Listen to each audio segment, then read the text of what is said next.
बच्चों, अभी मैं आपको सर्वनाम की परिभाषा समझाती हूँ, पर उससे पहले आप जो ये शब्द पढ़ रहे हैं सर्वनाम, आप देखेंगे ये शब्द दो शब्द से जुड़े हुए हैं। सर्व अर्थात सभी, नाम अर्थात नाम वाले शब्द। सर्वनाम का अर्थ होता है ऐसे शब्द जो सभी नाम की जगह पर प्रयोग होते हैं, वह सर्वनाम कहलाते हैं। सर्वनाम की परिभाषा: जो शब्द संज्ञा की जगह पर इस्तेमाल किए जाते हैं उसे सर्वनाम कहा जाता है। जैसे मैं, तुम, आप, वह, उसकी, उसका आदि। उसके बाद आते हैं हम सर्वनाम के भेद पर। सर्वनाम के 6 भेद हैं: पुरुषवाचक सर्वनाम, निश्चयवाचक सर्वनाम, अनिश्चयवाचक सर्वनाम, संबंधवाचक सर्वनाम, प्रश्नवाचक सर्वनाम, निजवाचक सर्वनाम। अब मैं आपको पुरुषवाचक सर्वनाम की परिभाषा बताती हूँ।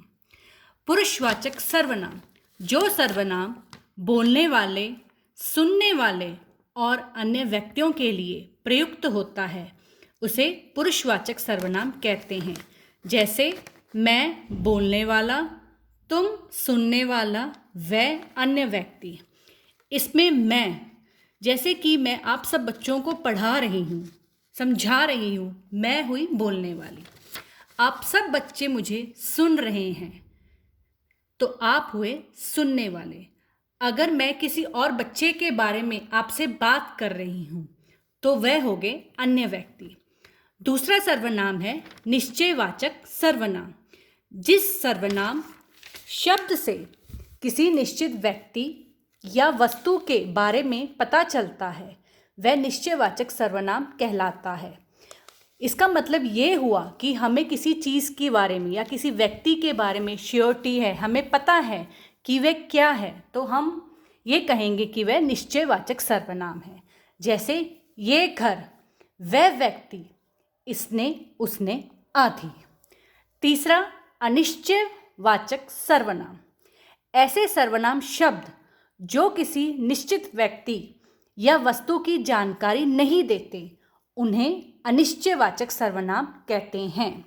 जैसे कोई है, कुछ है, किसी, किन्हीं आदि। इसका मतलब ये हुआ कि हम देख रहे हैं एक ग्राउंड में कुछ बच्चे फुटबॉल खेल रहे हैं, पर हमें नहीं पता कि वह बच्चे कुल मिलाकर कितने हुए, तो हम कहेंगे कि कुछ बच्चे उस ग्राउंड में खेल रहे हैं। चौथा है संबंधवाचक सर्वनाम। वाक्य में आने वाले दूसरे सर्वनाम शब्द से जुड़े होते हैं, वह संबंधवाचक सर्वनाम होते हैं। जैसे जैसा, वैसा, जिसकी, उसकी। जैसे कि हम कहेंगे जैसा कर्म करोगे वैसा फल मिलेगा, या हम कहेंगे जिसकी चाबी है उसकी ही गाड़ी है। पांचवा है प्रश्नवाचक सर्वनाम।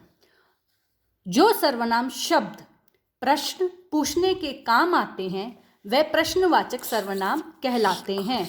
जैसे कौन, क्या, कैसे, किससे, किसने आदि।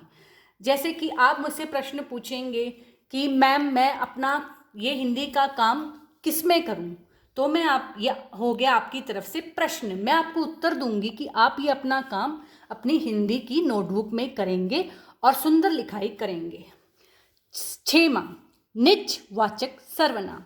जो शब्द काम करने वाला कर्ता अपने लिए प्रयोग करता है वह शब्द निजवाचक सर्वनाम होते हैं।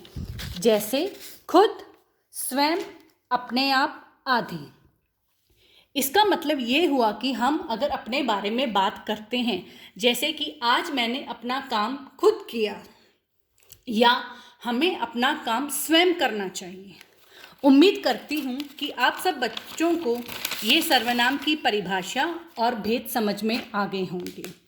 इसकी वजह से मैं आपको कुछ खाली स्थान भरने के लिए दे रही हूँ।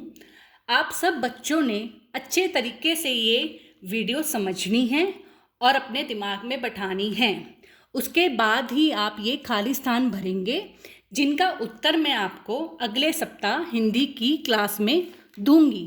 पर सब बच्चों ने अपना कार्य सुंदर तरीके से करना है और एक खाली स्थान में भी सुंदर लिखाई करनी है, ताकि अगर मुझे देखना हो तो मुझे समझ आए कि आपका उत्तर क्या है। Thank you. उम्मीद करती हूँ आप सब बच्चों को सब कुछ अच्छे तरीके से समझ आ गया होगा। आपका दिन शुभ रहे।